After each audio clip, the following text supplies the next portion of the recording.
식사들 하셨습니까?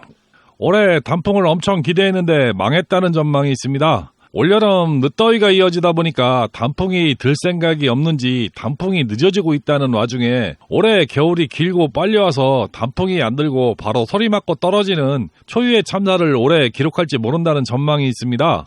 며칠 전 라이딩을 한 바퀴 돌고 왔는데 단풍이 전혀 기미도 안 보이고 등산하시는 분들도 산 정상에 단풍이 없다는 이야기를 하시는 것을 보고 올해도 단풍은 글렀다는 생각이 듭니다. 나름 기대를 많이 하고 있었는데 아쉬움이 큽니다. 그래도 라이딩하기 정말 좋은 날씨가 연속되고 있으니 꼭 한 번씩 다녀오시기 바랍니다. 그리고 행락객도 조심하셔야 하는데 산길에 정말 밤이나 도토리 줍는다고 아무데나 세워놓은 차량 그리고 시골에 한참 가을거지하는 농기계 조심하시고 라이딩 하시기 바랍니다.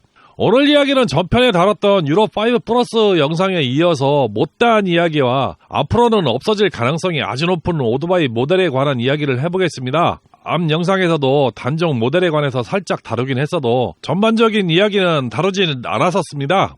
일단 학창시절 특기인 벼락치기 공부 특기를 살려서 여러분들에게 유로5를 이해시키기 위해서 노력은 했는데 다행히도 저는 다 이해를 못했어도 여러분은 찰떡같이 잘 알아들으신 것 같아서 기분이 좋았습니다. 하여간 개떡같이 이야기해도 찰떡같이 알아듣는 구독자 여러분 때문에 보람을 느낍니다.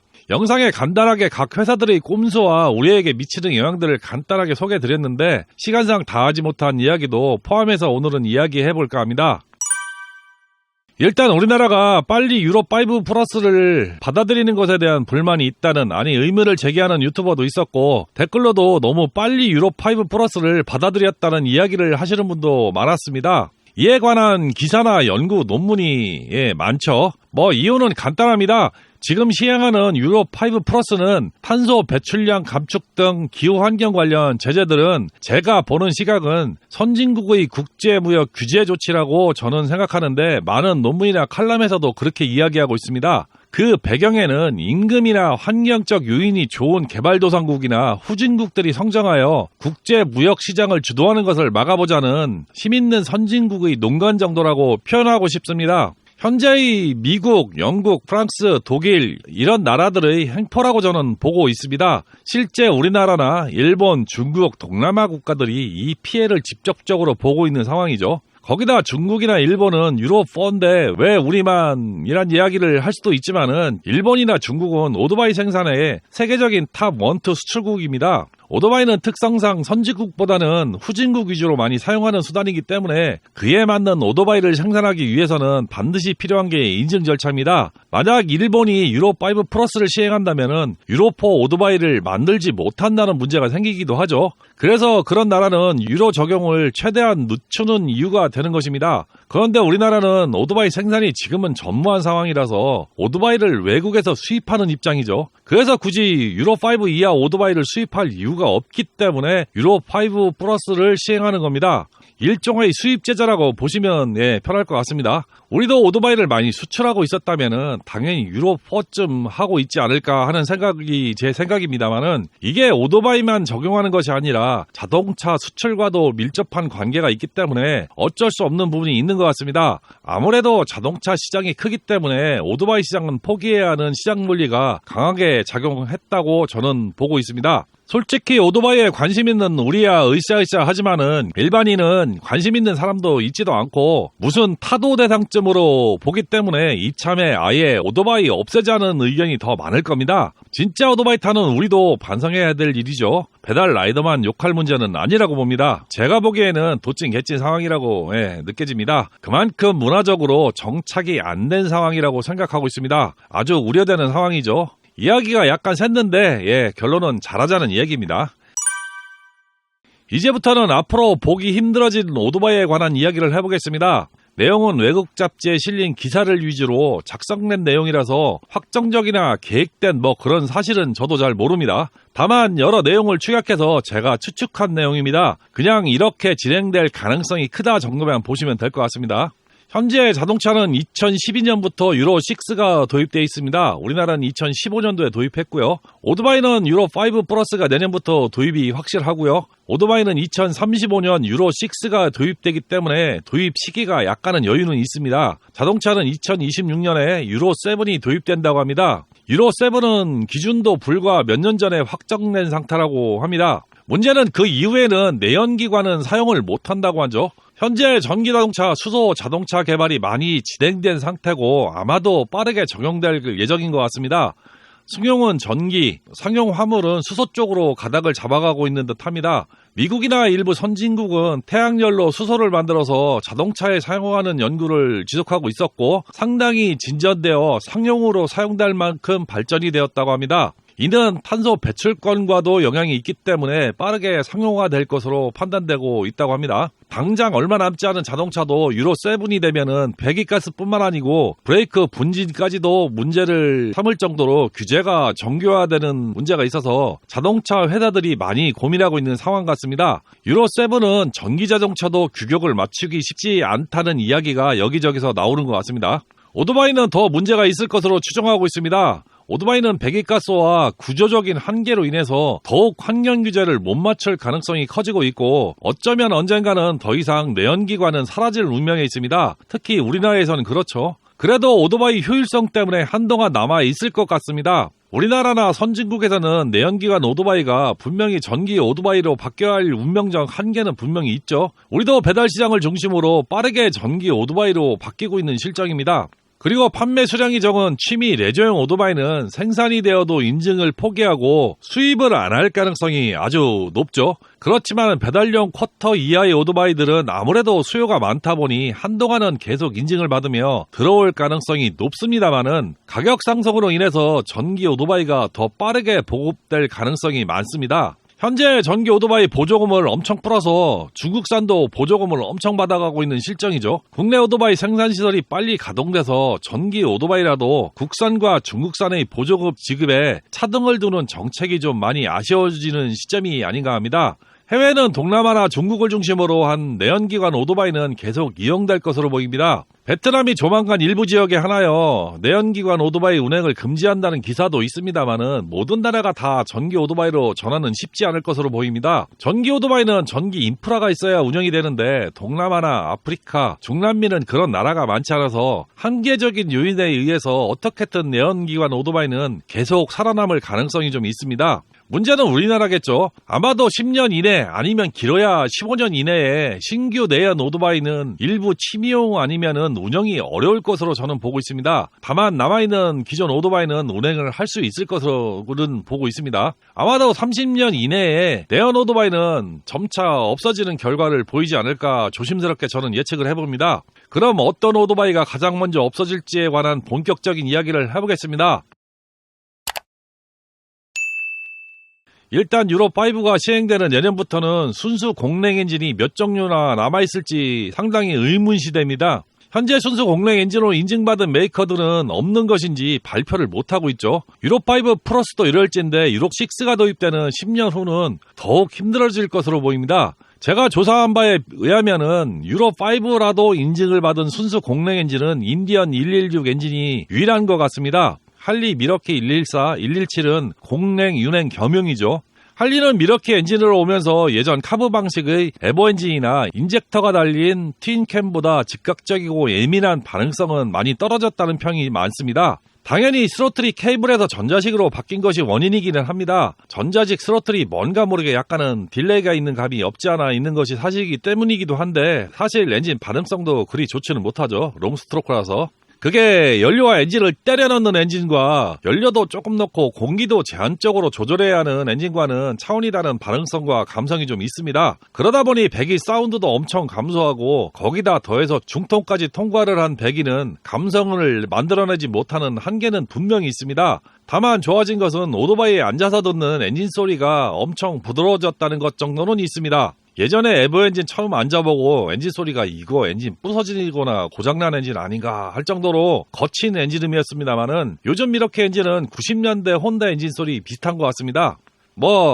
달리 말하면 개뿔 감성은 없어졌다고 표현하면 정확할 것 같습니다. 2000년대 오토바이 엔진 감성은 할리는 경운기, 가와사키는 남자, 스즈키, 야마하는 이것도 저것도 아닌 깡통 소리, 혼다는 비행기 소리 난다고 표현했던 것 같습니다. 솔직히 제가 들어도 그런 듯 했고요. 요즘은 혼다, 야마, 스즈키, 가와사키는 그냥 비행기 소리 날 정도로 엔진이 정숙하고 부품 관리는 헤드 캠샤프트 소리가 하나도 안 납니다. 할리는 트윈캠까지는 약간 나다가 요즘 미러키 엔진은 엄청 조용해지기는 했는데 일본 메이커 따라가려면 아직도 멀었죠. 사실 BMW도 잡소리 엄청납니다. 신형 오토바이인 K엔진 4기통이나 R엔진은 아직도 약간은 부품 갈리는 잡소리가 좀 있죠. 저 개인적인 생각은 이런 잡소리가 내구성에 영향이 있다고 생각을 하는데 일부 정비사들도 인정하는 이야기더라고요. 하여간 앞으로 2기통 대배기량 공랭 엔진은 구하기 힘들 것이라고 저는 생각을 합니다. 가능하다면은 할리 103, 107 엔진, 883, 1200 엔진은 상태 좋은 것이나 재고 새 차를 구할 수 있으면은 구하셔서 평생 간직하면서 타는 것도 추천을 드릴만 합니다. 특히 와이드 글라이드,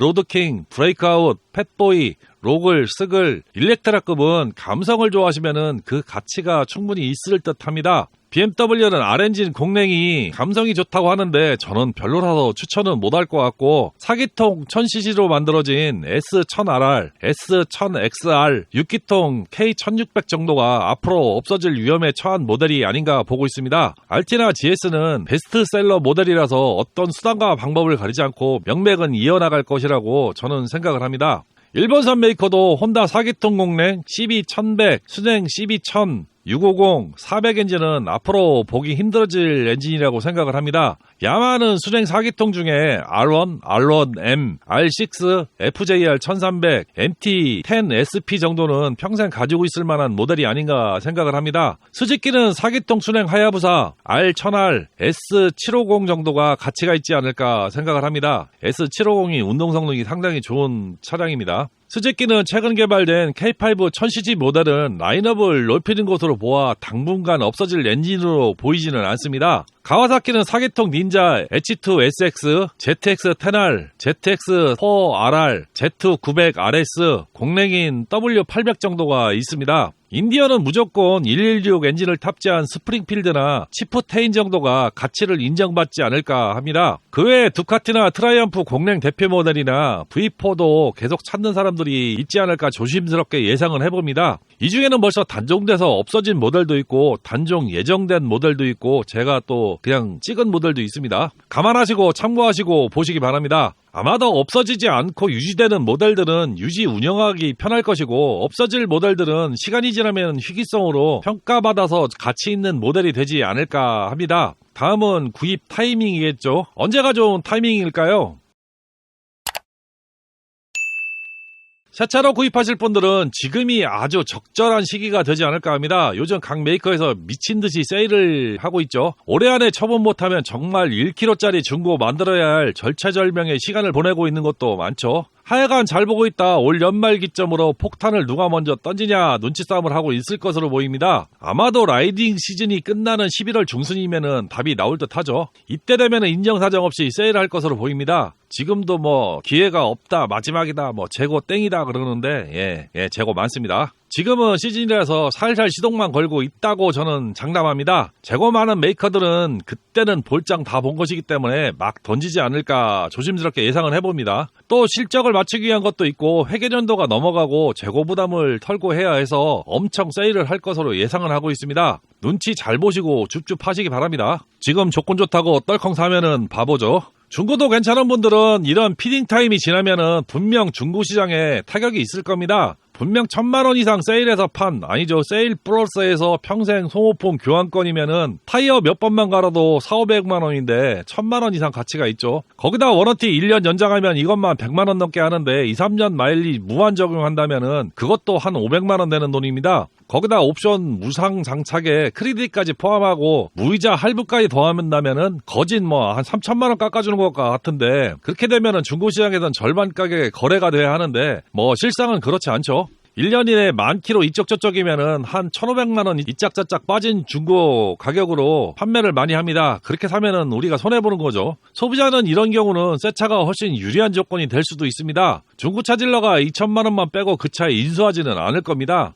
일단 깎아준 3천만 원 빼고 시작하죠. 거기에 중고시세 적용하면은 한 3,500만 원은 빼고 매입할 겁니다. 어차피 중고 딜러는 한 푼이라도 더 받기 위해서 이런 정보는 숨기고 팔 겁니다. 그래서 중고는 잘 알아보시고 사시는 것을 권장드리고 아예 몇 년 타서 한 3만 킬로 안팎 물건을 고르는 것도 괜찮은 선택이라고 저는 생각을 합니다. 그것도 어느 정도는 경험자 정도는 돼야 중고를 고르는 선구안이 있는 분에게 추천드릴 수 있는 것이고요. 처음 입문하거나 경험이 짧으신 분은 무조건 이참에 새 차 들여놓는 것이 정답 같습니다. 평생 귀속템으로 보유하실 분들은 할리는 지금이 좋은 기회죠. 평생 소모품 무료 교환을 해주면은 막 타이어도 갈아주고 엔진오일도 다 갈아주고 그러는데 안 하면 바보죠. 진작에 이런 이벤트 하지 말고 싸게 팔든지 개놈들이기는 하죠. 나쁜 놈들이죠. 특히나 2기통이 아닌 4기통 위주로 구입을 생각하시는 분들은 막 조지고 다닌 중고보다는 무조건 새 차가 더 나을 것이라고 저는 생각을 합니다. 이상하게 4기통들은 왜 이렇게 레드존을 못 찍으면 오토바이 못하는 것이라는 강박이 있는지 모르겠습니다. 자동차로 평생 한 번이라도 레드존 찍은 분 계신가요? 요즘은 오토 차량이라 찍을 일이 거의 없죠. 그런데 오토바이 탈 때마다 기어 변속 할 때마다 레드존을 찍으면은 그거 얼마나 버티겠습니까? 몇 마리면 바로 맛 간다고 저는 생각을 합니다. 구조적으로도 취약하고 약한 오토바이 구조상 내구성은 자동차보다 못한데 그게 버틸 수 있을까요? 경주형 자동차도 막 레드존 찍고 그러니까 나도 그래도 된다는 생각을 하는가 본데 경주형 자동차는 내구 한계가 2-3시간으로 키로수로 따져도 300km, 400km 달리면 엔진을 교체해서 올 수리를 반드시 합니다. 여러분 엔진오일 한 번 갈 거리도 못하는 것이 경기용인데 똑같이 운전하면 그게 버틸까요? 뭐 하여간 그렇습니다. 간혹 어디 꼬불거리는 코스를 가게 되면은 막 조지고 타는 사람들 간혹 보이는데 그거 오래 못 가죠. 특히 저배기량 막 최고속도로 달리면서 진짜 몇만도 못 가서 퍼지는 경우도 많죠. 저배기량 땡겨도 60에서 80km인데 이걸로 퍼지냐 하시지만은 걔는 죽을 똥 살 똥 달리는 겁니다. 쿼터로 따지면은 160km, 미들급은 200km, 리터급은 300km 이상으로 계속 달리는 것과 똑같은 것이죠. 그러니 배기량별로 달릴 수 있는 한계가 있는 것이고 라이더는 거기 맞춰서 타야 하는 겁니다. 그래서 저는 중고 구입은 배달용으로 많이 이용되는 저배기량 스쿠터나 쿼터급 스쿠터 그리고 젊은 친구들이 많이 타는 저배기량 수동이나 쿼터급, 미들급, R차나 F차, 네이키드는 그렇게 중고로 권장하고 싶지는 않습니다.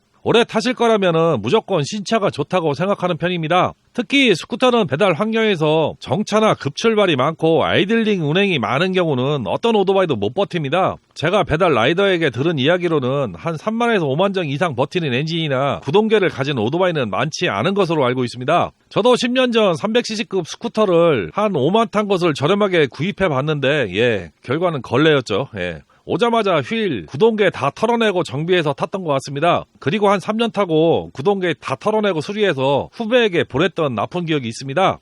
그때나 지금이나 구동계나 엔진은 바뀐 것이 별로 없으니까 지금도 마찬가지일 겁니다. 잘 판단하셔서 이참에 마음에 드는 평생 소장용 오토바이 하나씩 줍줍하셔서 잘 타시기 바랍니다. 오늘은 유로5 플러스 2탄으로 다 못한 이야기와 없어질 가능성이 많아서 지금 줍줍하면 좋은 오토바이를 알아봤습니다. 오늘 이야기는 이것으로 마치겠습니다. 영상 시청해주셔서 감사합니다. 영상 제작에 힘이 되는 슈퍼땡스를 보내주신 분들입니다. 항상 응원해주시는 이진국님, 강7394님, 김영기님, 정원희님, 느린청춘님, 지명희님 감사합니다. 5월가을 라이딩 할 때 커피 잘 마시겠습니다. 더 재밌고 유익한 영상으로 다시 찾아뵙도록 하겠습니다. 감사합니다.